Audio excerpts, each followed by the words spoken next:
Like it like that. Yeah, yeah. Hey yo, listen. What you want? Drop it low to the flow. Oh, Like it like that. Yeah. oh. Are you ready for this? Okay, so today we're diving into something I've always found fascinating. Yeah. Volunteer projects. I mean, how do you keep everyone you know on the same page and motivated when nobody's getting a paycheck? Right. We've got this source. It's called Unity in Volunteering on Projects. Okay. And yeah, I'm really curious about that. Like, how do you make sure it all works? It's like, imagine you're building a community garden, you know? Yeah. You've got architects, you've got donations, you've got volunteers coming out of the woodwork. Mm-hmm. But if everybody's doing their own thing, the whole thing just falls apart, right? Yeah, you've hit on something really crucial there. The source actually calls out this unity thing Okay. as like absolutely essential. And it makes sense. It does, right? Because in a paid job, you've got contracts, you've got salaries, Right. kind of keeping people in line, but with volunteers, It's different. it's a totally different story. The glue is something much more fragile. Mhm. It's that shared purpose. So it's powerful, Yeah, but also easily broken. exactly. Think about the times you volunteered, the Yeah. times you really stuck with a project. Yeah. I bet it was because you believed in the goal. Yeah. And you felt connected to the people you were working with. Absolutely. Like yeah. you're all in it together. Yeah, that shared passion. It's like the engine. Yeah, it makes it actually sustainable. That's what makes it sustainable. Yeah. And that brings us to the first big takeaway from the source. Okay. You need a crystal clear vision. That makes sense. Everyone has to see the same finish line, right? Yeah. Like the source gives this great example. Okay. It's not just about building a playground. Yeah. That's too vague. Too vague. It's about creating a safe space where neighborhood kids can play, make friends, and build confidence. I like that Yeah. much better. It paints a richer picture, right? It does. Like you're not just, nailing boards together. You're Right. building, childhood memories. Exactly. And that's way more motivating. Way more motivating. Yeah. And that leads us to another critical thing. Communication. Okay. Volunteers, they've got busy lives. So making sure everyone's in the loop Right. is essential. Essential, yeah. Nobody wants to show up and feel like nobody knows what's going on. Totally. So like regular updates, clear expectations, a space for feedback. Yes, These are all important for keeping that volunteer engine running smoothly. absolutely. It's about respecting people's time, Yeah. making them feel valued. Now, this is where it gets really interesting. Okay. The source makes a point that unity doesn't equal uniformity. So not everyone has to be a clone. Exactly. In fact, trying to force everyone into the same mold can be disastrous. I could see that. The source tells this story about this woman named Maria Santos. She was heading up a literacy program. Okay. And initially, it was this total mishmash of teachers, tech professionals, even some high school students. Oh, wow. Sounds like a recipe for chaos, right? Yeah, like what common ground do those groups even have? Right. But instead of trying to make everyone the same, Mm. Maria leaned into those differences. Interesting. So the tech people, they revamped their whole system. The teachers guided the curriculum. And the students, they brought this contagious energy. Awesome. It ended up being their superpower. It's like everyone was a unique puzzle piece. Yeah. And together they made the complete picture. Exactly. But how do you actually build this unity thing practically? Like, Yeah. are there concrete steps you can take? That is a great question. The source actually gives us a Unity toolkit Ooh, a toolkit. I like it. with 3 key strategies. Okay, let's hear it. First up, shared rituals. Okay. Things like starting meetings with an inspiring story related to your mission, or taking a moment to celebrate even small wins together. I can see how that would help. Yeah, like yeah. creating a sense of shared history and purpose. It's Yeah. like little traditions that bind people together. Exactly. And these small things, they go a long way. The second strategy is all about transparency. Oh, transparency is huge. It is. I've been in projects where information was kept super tight and it just made people suspicious and frustrated. Yeah, it's almost instinctive, right? When we're kept to the dark, our brains start imagining the worst. Yeah. But when you're upfront about the challenges, Right. like, hey, funding is tight this month, or we had a setback with that permit, Be honest. be honest, it actually strengthens people's commitment. Yeah, because now they feel like they're in the loop, Yeah, part of the solution. exactly. And when they see you tackling these challenges head on, Mm. It builds confidence in your leadership. Yeah. They're more likely to stick around because they feel trusted, informed, and empowered. Makes sense. And that transparency thing plays right into the next point. Mm. Meaningful recognition. Yes. If you're open about the project struggles, even small contributions feel more impactful. Exactly. Instead of just a general thank you, imagine being able to say, because you spent those extra hours on the phone bank, we were able to reach 50 more families this week. Right. It connects the effort directly to the outcome. Yeah. Like, you, my friend, made a real difference. Exactly. And it doesn't always have to be big gestures either. Sometimes just noticing someone's unique skill and acknowledging it can be incredibly powerful. Right. Like, Sarah, your attention to detail on these grant applications has been a game changer. Exactly. It shows you see them, you value their contribution. Yeah. Their talents are essential to the project. Yeah. Okay, so we've got these 3 strategies.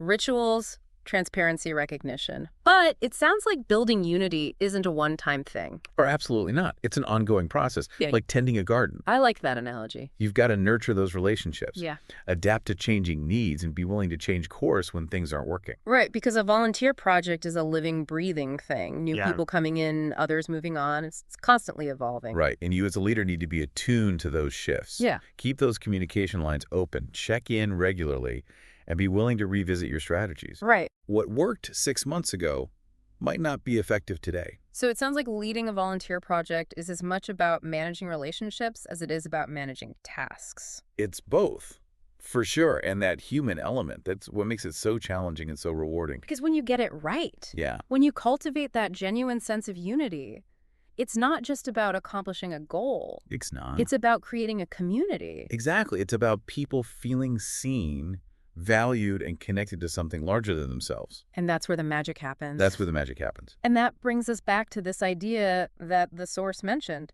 Every successful volunteer project is proof that humans can achieve incredible things when they work together with purpose. It's like a microcosm of what's possible when we tap into our collective potential. It makes you wonder, what if we approached more aspects of our lives with this same spirit of collaboration and shared purpose?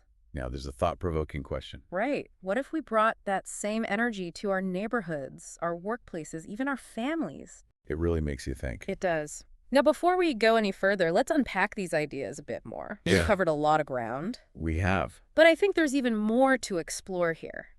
You know, it's funny. We often think about volunteer projects, like in terms of tasks and logistics. Right. What we're really talking about is building a mini culture almost. Okay. Yeah. And those shared rituals, that's like establishing the customs and traditions Interesting. that make people feel like they belong. It's like the difference between just, attending a meeting and feeling like you're part of a tribe, right? Exactly. Think about it. Starting each gathering with a story about someone whose life was changed by your project. Yeah. Suddenly, those spreadsheets and to-do lists, they have real emotional weight. It's like you're reminding everyone, this is why we show up. Yeah. This is the impact we're making together. And even small wins, celebrating those becomes a ritual too. Maybe it's ringing a bell, sharing a funny meme related to your work. Oh, I like that. Whatever it is, it reinforces that feeling of, we did this together, we're making progress. And that brings us to transparency, which can be tricky.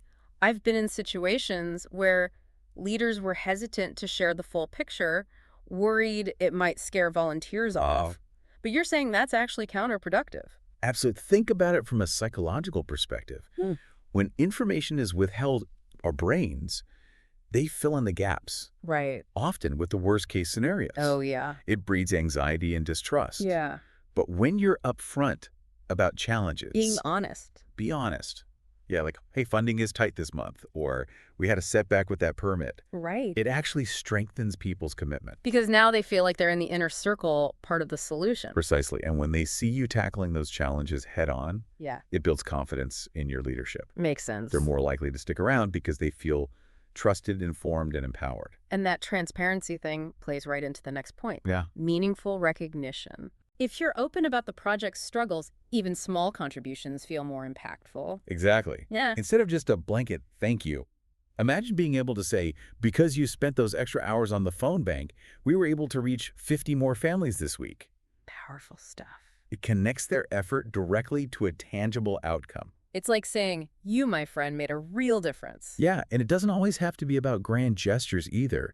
Sometimes just noticing someone's unique skill set and publicly acknowledging it could be incredibly powerful. Like, Sarah, your attention to detail on these grant applications has been a game changer for us. Exactly. It shows you see them, you value their contribution, their specific talents are essential to the project's success. Okay, so we've got these 3 strategies: rituals, transparency, recognition. But it sounds like building unity isn't a set it and forget it kind of thing, right? Oh, absolutely not. It's an ongoing process like tending a garden. You Right. got to constantly nurture those relationships, adapt to changing needs, and be willing to course correct when things aren't working. Because a volunteer project is a living, breathing thing, with new people coming in, others moving on, it's constantly evolving. Right. And you, as a leader, need to be attuned to those shifts. Keep those communication lines open, check in regularly, and be willing to revisit your strategies. What worked 6 months ago might not be effective today. So it sounds like leading a volunteer project is as much about managing relationships as it is about managing tasks. It's both, for sure. And that human element, that's what makes it so challenging and so rewarding. Because when you get it right, when you cultivate that genuine sense of unity, Yeah, it's not just about accomplishing a goal, it's about creating a community. exactly. It's about people feeling seen, valued, and connected to something larger than themselves. And that's where the real magic happens. And that's where the real magic happens. And that brings us back to this idea that the source mentioned. Every successful volunteer project is proof that humans can achieve incredible things when they work together with purpose. It's like a microcosm of what's possible when we tap into our collective potential, right? And it begs the question, what if we approached more aspects of our lives with this same spirit of collaboration and shared purpose? It makes you wonder, doesn't it? What if we brought that same energy to our neighborhoods, our workplaces, even our families? Now there's a thought-provoking question to ponder. It's interesting. We've been talking about unity and volunteer projects, but this whole conversation has really made me think about how these ideas could apply to so many other things. Yeah, I was just thinking the same thing. It's like this deep dive has uncovered some kind of blueprint Right. for working together no matter what the setting is. Exactly. Like, imagine applying these ideas to a workplace. Oh, yeah. Think about how much more engaged and productive teams would be if they had that same sense of shared purpose, open communication, and meaningful recognition. It's almost radical to think that workplaces could actually be places where people feel valued and connected. Right, not just cogs in a machine. Not just cogs in a machine. Yeah. And it's not just workplaces either. Think about neighborhoods, families, even online communities. Yeah. Imagine approaching those relationships with the same intentionality we bring to successful volunteer projects. It's like a ripple effect. Yeah. If you can create that kind of unity in one part of your life, it can spread outward and change how you interact with the world around you. This whole conversation has been so eye-opening. It's like we've stumbled onto a secret formula for connection and collaboration. And the best part is it's not some complicated algorithm or rigid framework. Right. It's really about tapping into those basic human needs. Yeah. Belonging, purpose recognition. Those are universal desires. Yeah. Everyone wants to feel like they're part of something bigger, that their contributions matter, and that they're surrounded by people who appreciate them. And volunteer projects offer such a tangible way to experience that. They do. They give you a framework for working together, a space to connect with like-minded people, Yeah. and a chance to make a real difference. So for anyone listening who's feeling a little disconnected or uninspired, I'd say find a cause you care about, find some people who share your passion, and dive in. You might be surprised by the sense of purpose and community you find. And who knows? You might even end up changing the world. Yeah. On that inspiring note, I think it's time to wrap up this deep dive. Thanks for joining us. We hope you found it as thought-provoking and inspiring as we have. And remember, the power to create unity is within each of us. So go out there, find your tribe, and make a difference.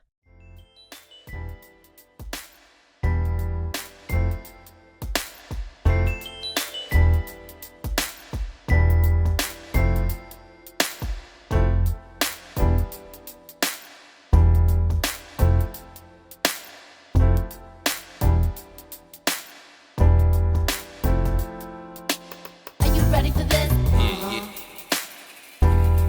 Oh, Like it like that. yeah, yeah. Hey yo, listen. What you want? drop it low to the flow. Oh, oh. Like it like that. Yeah, yeah. yeah, yeah. Oh, are you ready for this?